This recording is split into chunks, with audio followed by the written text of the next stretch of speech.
Hey everyone, do you ever feel like you're stuck in your English learning journey? Like, no matter how hard you try, you're just not getting better? Yeah, it's super frustrating, right? But here's the thing. It's often not what you're learning, but how you're learning that's the problem. So, today, we're going to talk about the top 7 bad habits that might be slowing you down. And don't worry, we're not just pointing fingers. We'll give you practical solutions to fix these habits. Yeah, because if you're doing even one of these, it might be the reason why your progress feels, well, stuck. This episode is all about helping you figure out what's holding you back and showing you how to make real progress in your English learning. Oh, and we've got a little surprise for you, a PDF full of informal English expressions. You can start practicing now by clicking on the link below the video to download it. And speaking of surprises, we've also created a 200 pages ebook packed with everything you need to level up your English. Yeah, it's got 400 daily questions, sample answers, 1,000 plus phrases and vocabulary, and 200 plus extra tips. It's basically your ultimate English guide. By following this ebook, you will be able to talk about everyday topics as naturally and confidently as a native English speaker. Now let's get started on today's topic, and let's see if you have any of these bad habits in learning English. 1. Learning too many new words at once. All right, let's jump into our first bad habit, trying to learn too many new words at once. Oh yeah, I've definitely been guilty of this one, like cramming 20 or 30 words a day and forgetting most of them by the next week. Exactly. It's tempting to think that the more words you learn, the faster you'll improve. But here's the thing. Your brain just can't hold on to that many new words at once. Yeah, it's like trying to carry too many groceries in one trip. You end up dropping half of them. Right. Instead, focus on fewer words, maybe 5 to 10 a day, and really use them. That means practicing them in sentences, conversations, or even journaling. For example, if you're learning the word crave, don't just memorize it, practice it. Like, I'm craving pizza tonight, or she craves adventure. See, you're making it stick. Exactly. The goal isn't just to memorize words, it's to use them naturally. Quality over quantity. So true. If you're overloading yourself with too many words, try slowing down and focusing on fewer, but make them count. 2. Learning vocabulary without context.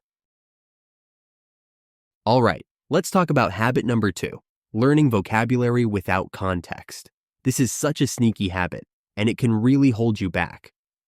Yeah, because when you memorize words like grasp, shift, or launch without any examples or phrases, it's hard to understand how to actually use them.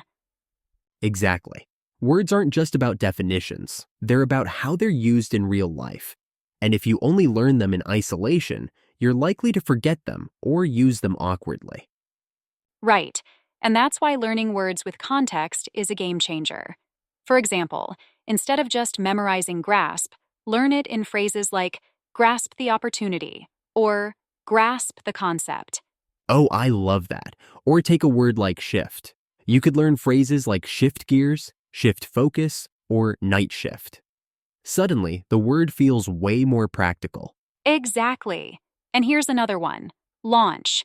Instead of just the basic word, try phrases like launch a product, launch into a discussion, or even soft launch.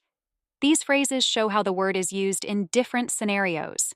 Yeah, and the best part is, when you hear these phrases in real life, like in a business meeting or a podcast, they'll stick in your brain because you've already connected them to something meaningful. That's the power of context.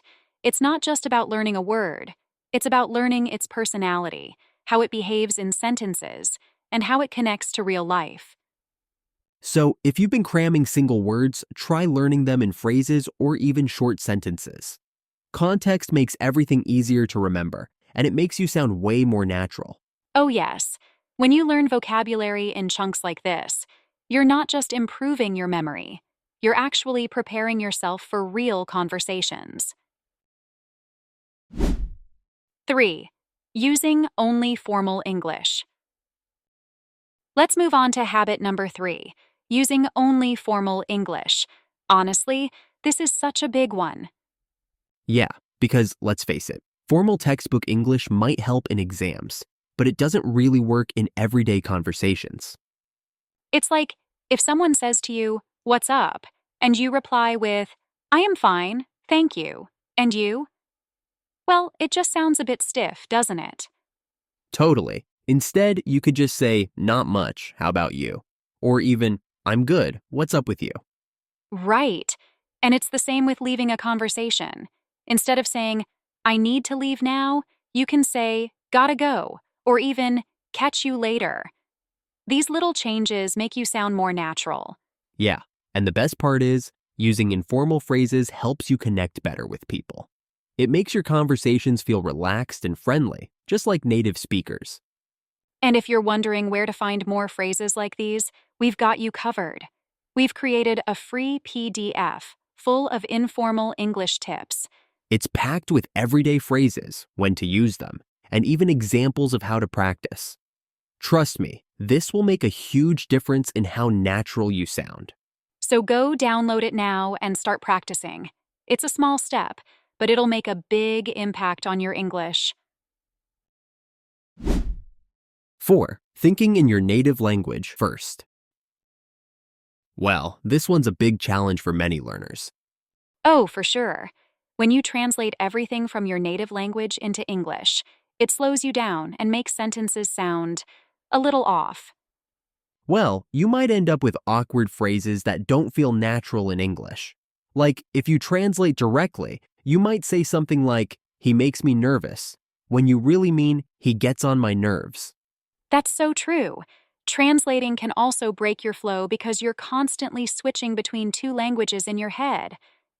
Yeah, and that's why it's so important to train your brain to think directly in English. It might feel weird at first, but it works wonders for your fluency. And it's not as hard as it sounds. Here's an easy exercise. Narrate your daily activities in English.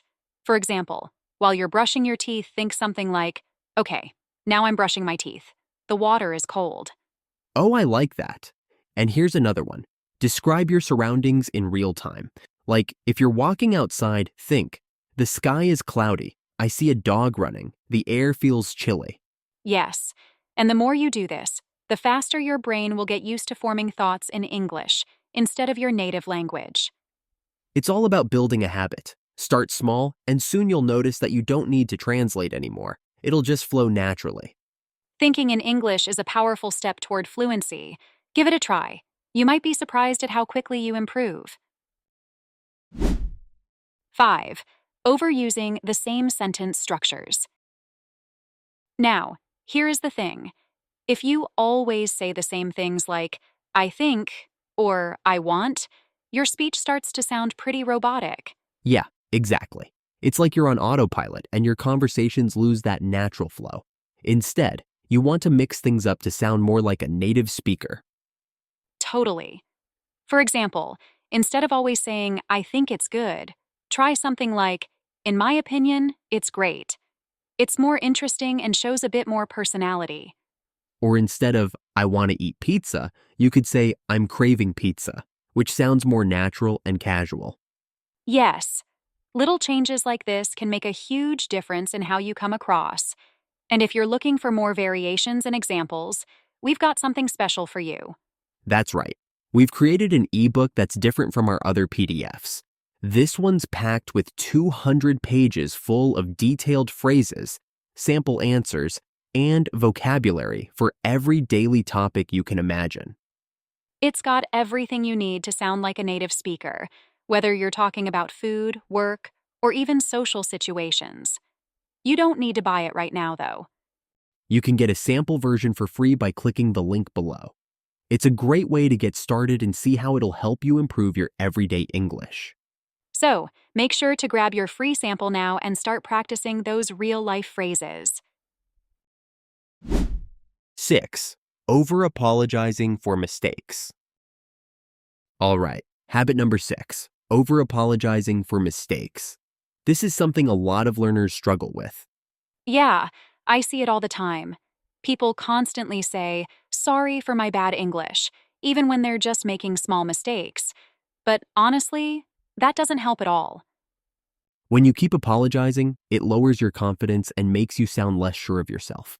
It's like you're putting your mistakes in the spotlight. And honestly, it's okay to make mistakes. It's part of the learning process. Instead of apologizing, just keep going. If you do want to acknowledge it, say something like, "I'm still learning." That's a great alternative. It's honest and shows you're trying, but without drawing attention to the mistake. Or even better, just skip the apology and keep speaking. The more you speak without hesitation, the more fluent and confident you'll sound. Yep. And remember, everyone makes mistakes, even native speakers. The key is to not let it stop you from expressing yourself. So, next time you make a mistake, don't say sorry. Just keep the conversation going and focus on building that confidence. 7. Overcorrecting yourself while speaking. And finally, habit number 7. Overcorrecting yourself while speaking. Guys, remember this. Every time you stop mid-sentence to fix a mistake, it interrupts your flow, and that can make you sound unsure or hesitant. Exactly. It's like you're constantly pausing and second-guessing yourself, which can really mess up the conversation. Instead of stopping to correct every little thing, try to complete your thought first. It's more important to keep speaking and keep the flow going. Right. Fluency should always come before perfection. You can always go back and fix things later, but in the moment, it's about getting your message across. So if you make a mistake, don't worry about it too much. Just keep going. Focus on expressing your ideas clearly, even if your grammar's not perfect. And the more you practice this, the more natural and confident you'll sound. Over time, you'll automatically correct yourself less and focus more on speaking smoothly. It's all about building momentum.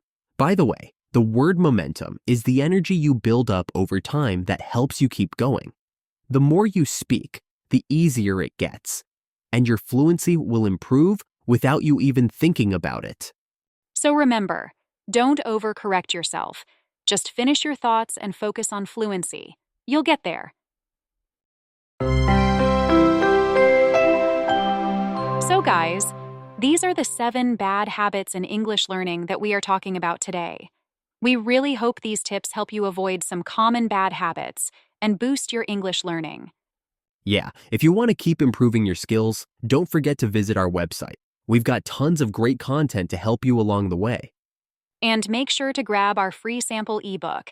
It's packed with useful phrases, sample answers, and tips that will really help you sound more like a native speaker.